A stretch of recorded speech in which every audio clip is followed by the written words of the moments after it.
Hello and welcome to another deck set here on Cheapest MTG. So this is the second Paradox Engine combo deck. You may have seen our first one, that was green-blue. This one is green-red. It consists of a few similar cards, but a different way of winning, so let's take you through it. Again, we play 4 Greenbelt Rampager and 4 Paradox Engine. They are the real engine to the deck. They allow you to untap and retap and allow you to go infinite. As with the blue-green deck, it is important that we have mana dorks and other creatures with a tap ability that we can untap and we can generate our advantage off of Paradox Engine.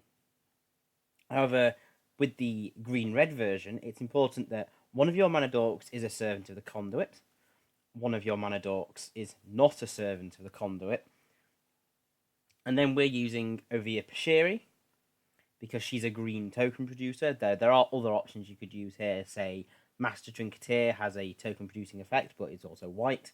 You can then run through the cycle of tapping your mana dorks, playing Greenbelt Rampager to untap, generating mana into the mana pool, using that to tap over here to create servos, to create an infinitely sized army. And then we're going to play 4 Reckless Bushwhackers, so that the same turn that we generate our army, we can give it haste and attack, so that we're not weak to board sweepers. So with an absolute nut draw, we can achieve this on turn 4. So whatever turn it is, we'll assume we have a Servant of the Conduit, another Mana Dork, a Via Pashiri, Paradox Engine, all in play, and we have 1 energy in the energy reserve. And then in our hand, we have Greenbelt Rampager and Reckless Bushwhacker. We start off by tapping Servant of the Conduit, paying the energy out of our energy reserve, and the other mana dork to create a mana. We then use this mana to play Greenbelt Rampager. This has the effect of triggering Paradox Engine. This untaps Servant and Druid. Check our energy reserve. We don't have the energy to pay for the Rampager, so we bring it back to our hand and gain an energy. We then cycle this again until we go up to 3 mana in our mana pool. We then tap Ovia Pashiri as well as the 2 mana dorks. When we play Greenbelt Rampager, we get to untap everything, including Avia. And we have 1 energy in our energy reserve when Greenbelt Rampager returns to our hand, an extra servo on the battlefield, and we're floating some green mana in the mana pool. We repeat this again and again until we get our massive army of servos, and then we tap Servant of the Conduit for red, and we play Reckless Bushwhacker. Then we turn everything sideways and we attack our opponent for 1 billion. As with any combo deck, we will play cards that help us to find our combo pieces. To start this, we play 4 Dustwatch Recruiters. This helps us find any of the creatures we need for our combo. We also play a singleton of Longtusk Hub. This is an insurance policy in case we don't have a Servant of the Conduit out, we just have 2 other mana dorks. And we can use the ability on Longtusk Hub to use the energy ups to ensure that Greenbelt Rampager keeps getting returned to our hand when we play it. We also play 3 Blossoming Defense to protect our combo. We can give our creatures Hexproof for a single mana, which is good at dealing with any removal spells.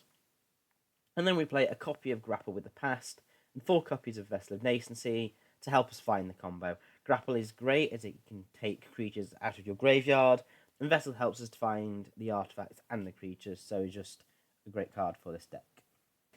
Onto the lands. The mana base is pretty simple.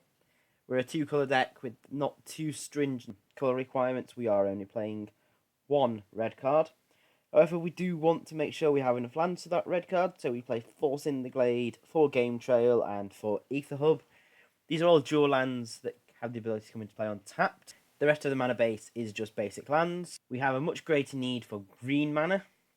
This deck will not do anything if it doesn't, so we play 8 forests and 3 mountains. And finally onto the sideboard. The deck is really quite linear in the main deck, so we put some interaction in the sideboard.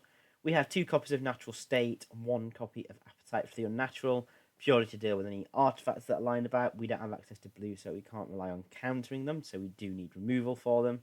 We also play 4 Harness Lightning as just a good spot removal spell, and 2 Tears of Valakut to deal with any sort of blue-white flyers or any other rogue flyers decks which might come out of a new format. And finally, we round up the sideboard with 3 copies of Jaddy Offshoot for against the aggro decks, Again, just being a wall and the life gain is very useful. 2 copies of World Breaker, because we are a ramp deck, and World Breaker's ability to destroy an enchantment or land, and the fact it's a 5/7 with reach, which I think makes it really well placed in the meta. And we also play 1 copy of Wildest Dreams in the green-red deck. We've taken out Pulse of Marassa in this lot, and this is because this deck has a few more pieces that you might need to get back from the graveyard, so Wildest Dreams does that quite nicely. So that's the deck tech for green-red Paradox combo. What do you think? Let us know in the comments below.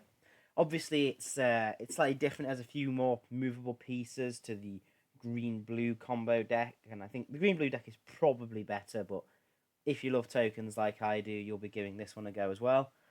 If you did like the deck tech, then please give it a thumbs up below. Helps out a lot. You can also subscribe to the channel. There will be more Aether Revolt deck techs in the pipelines. You can also follow us on Twitter and Facebook and Instagram, and send us any messages you want on there as well. It's always nice to interact with the viewers. And yeah, I hope you join us for future videos.